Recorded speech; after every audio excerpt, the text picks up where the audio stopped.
नमस्कार दोस्तों, मधुर कथाएं चैनल पर एक बार फिर से आपका हार्दिक अभिनंदन है। तो आज की मेरी कहानी का शीर्षक है देवरानी की साड़ी। तो चलिए शुरू करते हैं आज की अपनी ये कहानी। प्रिया जब बाजार से सब्जी खरीदकर घर लौटी तो देखा घर में काफ़ी शांति पसरी हुई थी। उसके दोनों बच्चे चुपचाप बरामदे में बैठकर अपनी पढ़ाई कर रहे थे। रोज धमा चौकड़ी मचाने वाले उसके बच्चे 5 और 10 साल के बेटे चुपचाप बैठकर पढ़ाई कर रहे हैं। उसे यह देखकर बड़ी हैरानी हुई। प्रिया को आते देख दोनों बच्चे उसकी तरफ देखकर मुस्कुराए। बड़ा बेटा आदित्य तो फिर भी अपनी पढ़ाई में लगा रहा, लेकिन छोटा बेटा अमित, जो कि थोड़ा चंचल था, वह अंदर कमरे की तरफ इशारा करते हुए अपनी दादी माँ की एक्टिंग करते हुए बताया कि दादी माँ आई हैं। उसके इशारों को देखकर प्रिया की हंसी छूट गई। तभी उसकी सासू माँ केतकी जी बाहर बरामदे में आई और आते ही अपने अंदाज में बोली, यह क्या बड़ी बहू, तुझे पता था ना कि आज मैं आने वाली हूँ, परंतु फिर भी तुम शॉपिंग करने चली गई। मेरे पीठ पीछे बड़ा घूमने का शौक चढ़ा है तुम्हें। अब यहाँ खड़ी खड़ी बस खीखी खीखी करके दांत ही दिखाती रहेगी या फिर मेरे लिए एक कप चाय भी बनाएगी। तब प्रिया बोली, माँ जी, मैं शॉपिंग करने नहीं गई थी, बल्कि सब्जी खरीदने गई थी, वह भी पास के ही बाजार में। जो कुछ भी खरीदने गई थी, परंतु गई थी ना। अब तुम छोटे घर की लड़कियों को क्या पता, बस अपनी ही सेखी बघाड़ने में लगी रहती हो। अब ज़्यादा मुंह मत चलाओ, जल्दी से जाकर मेरे लिए चाय बना कर लाओ।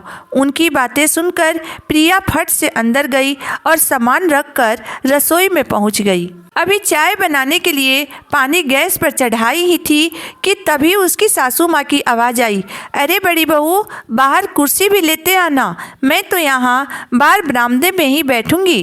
तुम्हारे घर में तो बहुत ज़्यादा गर्मी है, पता नहीं तुम लोग इन 2 कमरों में कैसे गुजर बसर कर लेते हो। सास की आवाज़ सुनते ही प्रिया बोली, जी माँ जी, अभी लाई। यह कहती हुई प्रिया कुर्सी लेकर बाहर बरामदे में रख आई। फिर अंदर रसोई में आकर उसने फटाफट चाय बनाई और 2 कप में छान कर बाहर ही लेकर आ गई। एक कप केतकी जी को पकड़ाई और दूसरा कप लेकर वहीं वह अपने दोनों बच्चों के पास नीचे दरी पर बैठ गई। तभी केतकी जी प्रिया से बोली, अरे बड़ी बहू, इस बार छोटी बहू रिया ने तुम्हारे लिए कुछ साड़ियाँ दी है, सभी एक से बढ़कर एक है और महंगी भी हैं। देख तेरी देवरानी तेरे लिए कितना कुछ करती है। कह रही थी कि भाभी जी के लिए ये साड़ियाँ लेते जाइए। भैया कहाँ उन्हें इतनी महंगी साड़ियाँ दिलवा पाते होंगे, अंदर मेरे सामान में ही रखी है, अभी थोड़ी देर में तुम्हें दे दूँगी। केतकी जी की बात सुनकर प्रिया बोली, माँ जी, आप साड़ियाँ क्यों लेकर आई हैं? मुझे ज़रूरत नहीं है इन साड़ियों की। कम की हो या ज़्यादा का, मुझे मेरे पति दिला देते हैं, मैं उसी में खुश हूँ। उसकी बात सुनकर केतकी जी अपना मुंह बनाते हुए बोली, अरे कहाँ दिला पाता होगा प्रशांत तुम्हें इतनी महंगी साड़ियाँ। 200-300 से ज़्यादा की तो नहीं होती है तुम्हारी साड़ियाँ। देखो अभी भी तुम कॉटन की ही साड़ी पहनी हो। आज के ज़माने में कॉटन की साड़ी कौन पहनता है। फिर अगले सप्ताह रिया और रंजन की शादी की सालगिरह भी है। वह लोग बड़े होटल में पार्टी रख रहे हैं। ऐसे में तुम यह हल्की फुल्की साड़ी पहन कर जाओगी तो क्या उन्हें अच्छा लगेगा? कुछ उनकी इज्जत का भी ख्याल करो। प्रिया बोली, पर माँ जी। लेकिन उसकी सास गुस्साते हुए बोली, बस बस, ज़्यादा जबान चलाने की ज़रूरत नहीं है। एक बार कह दिया ना, समझ में नहीं आ रही है तुम्हें? एक तो वह देवरानी होकर भी तुम्हारे लिए इतना सोच रही है और ऊपर से तुम जेठानी होने की रोब दिखा रही हो। पता नहीं किस बात की घमंड है तुझे। यह कहती हुई केतकी जी चाय पीने लगी। प्रिया ने भी उस समय कुछ कहना ठीक नहीं समझा, क्योंकि वह अगर जरा सा भी और कुछ बोलती तो केतकी जी बात को बतंगड़ बना देती। इसलिए वह चुप हो गई, यह सोचकर कि प्रशांत खुद ही माँ जी से बात कर लेंगे। प्रशांत को बिल्कुल भी पसंद नहीं था कि प्रिया माँ या फिर रिया से कोई कपड़े ले। पिछली बार भी केतकी जी रिया की एक साड़ी लेकर आई थी, जिसे प्रिया ने खुशी खुशी रख लिया था। केतकी जी उस दिन ज़्यादा देर नहीं रुकी थीं और प्रशांत के आने से पहले ही वहाँ से रवाना हो गई थीं। इसलिए प्रशांत को इस बारे में कुछ पता नहीं था। लेकिन जब शाम को प्रशांत घर पर आया और प्रिया ने उसे वह साड़ी दिखाई तो उस साड़ी को देखते ही प्रशांत बिगड़ गया। यह क्या प्रिया, तुमने माँ से यह साड़ी क्यों ली? अचानक से प्रशांत के इस सवाल से प्रिया घबरा गई और बोली, माँ जी इतने प्यार से मेरे लिए ये साड़ी लाई थी तो मैंने रख लिया। तुम्हारे लिए मेरे प्यार की कोई वैल्यू नहीं है क्या जो तुमने माँ की दी हुई यह साड़ी रख ली? मैं जानता हूँ कि अभी मेरे पास पैसों की कमी है, मैं तुम्हारी इच्छा को पूरी नहीं कर पाता हूँ, पर इसका मतलब यह नहीं है कि तुम किसी की उतरन अपने पास रख लो। उतरन? अचानक प्रिया अवाक होकर प्रशांत की तरफ देखने लगी। तब प्रशांत बोला, हाँ यह उतरन ही है, मैंने यह साड़ी रिया को पहने हुए देखा था। नहीं नहीं, आप यह क्या कह रहे हो भला माँ जी मुझे रिया की उतरन क्यों देंगी? प्रिया अभी भी मानने को तैयार नहीं थी कि उसकी सास उसे उतरन दे गई है।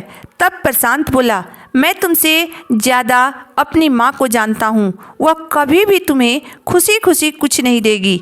यह कहते हुए प्रशांत ने फेसबुक पर रिया के 1 सप्ताह पुराने पोस्ट दिखाए। सचमुच रिया ने वही साड़ी पहनी थी। यह देखकर प्रिया हैरान रह गई और बोली, अच्छा तो तभी माँ जी कह रही थी कि इसका ब्लाउज कटवा कर रखा था पर मिल नहीं रहा था, तुम किसी और ब्लाउज के साथ इसे पहन लेना। बस तब से प्रशांत ने प्रिया को अपनी माँ से कुछ भी लेने से मना कर दिया था। केतकी जी के 2 बेटे थे, बड़ा बेटा प्रशांत और छोटा बेटा रंजन। प्रशांत पहले अपने पिता का बिजनेस संभालता था, लेकिन अचानक पिता की मौत होने के बाद और बिजनेस पार्टनर की धोखाधड़ी के कारण सब कुछ ठप हो गया था। हालांकि प्रशांत अभी भी सब कुछ ठीक करने की कोशिश में लगा हुआ था, पर परिवार का पेट भी तो पालना था।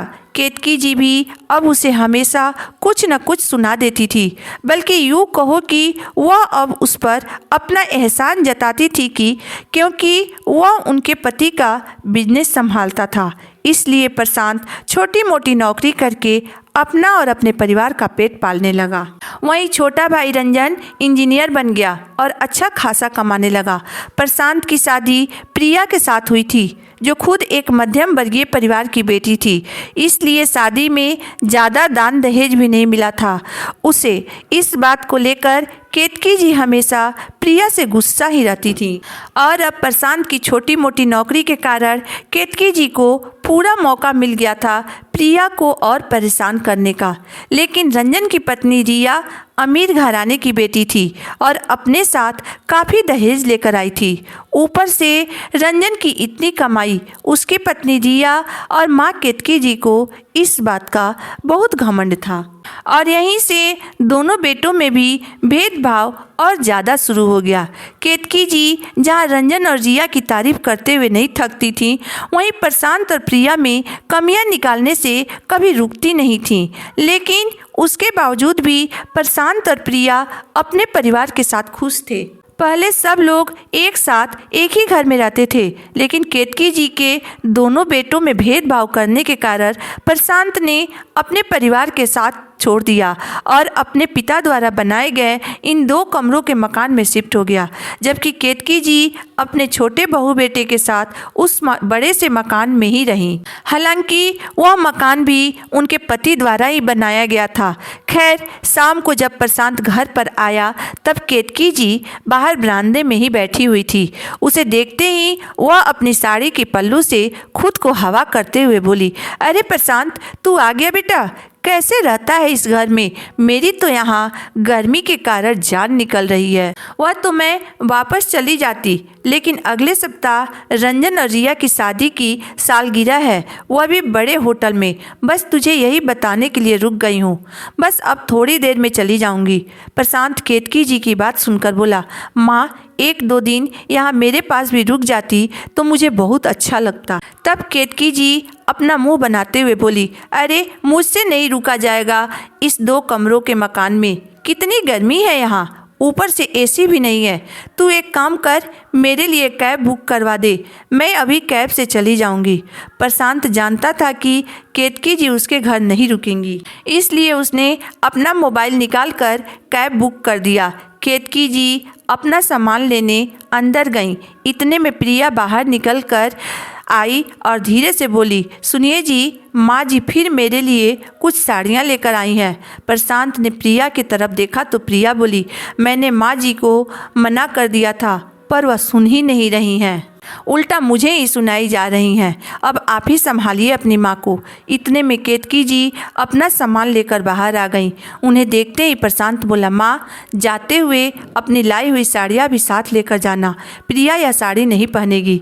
प्रशांत की बात सुनकर पहले तो केतकी जी ने प्रिया को घूर कर देखा और फिर रमन से बोली, क्यों, क्या बुराई है इन साड़ियों में?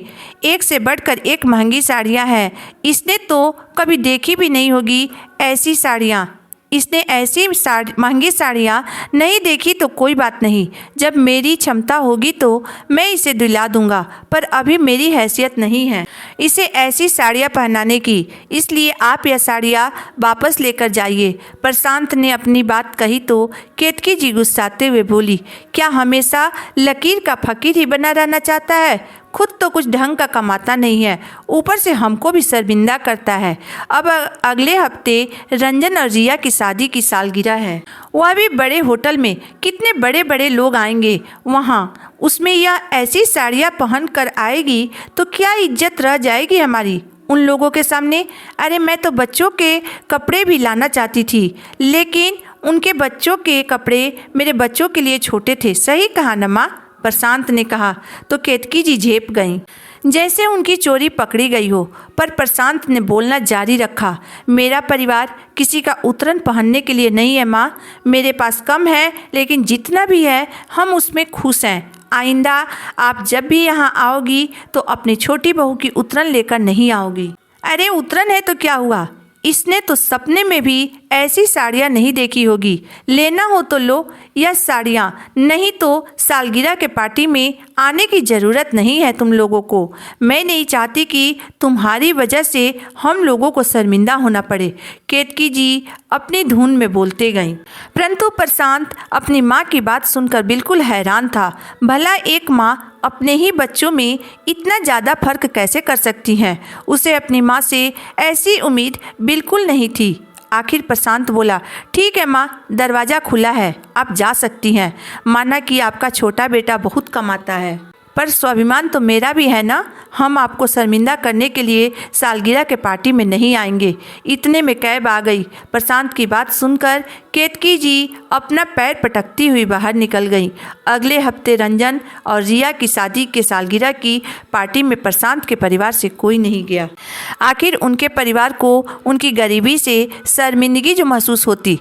दोस्तों, कभी भी माँ को अपने दो बच्चों के बीच भेदभाव नहीं करना चाहिए, किसी के गरीबी को मजाक नहीं बनाना चाहिए, उसके स्वाभिमान को ठेस नहीं पहुंचाना चाहिए। आपको मेरी कहानी कैसी लगी आप मुझे ज़रूर बताइएगा। अगर आपको मेरी कहानी अंत तक पढ़ने और सुनने के बाद पसंद आई हो तो मेरे वीडियो को लाइक कर दीजिएगा, चैनल को सब्सक्राइब कर दीजिएगा। तो फिर मिलते हैं एक नई वीडियो, एक नई कहानी के साथ। तब तक के लिए धन्यवाद।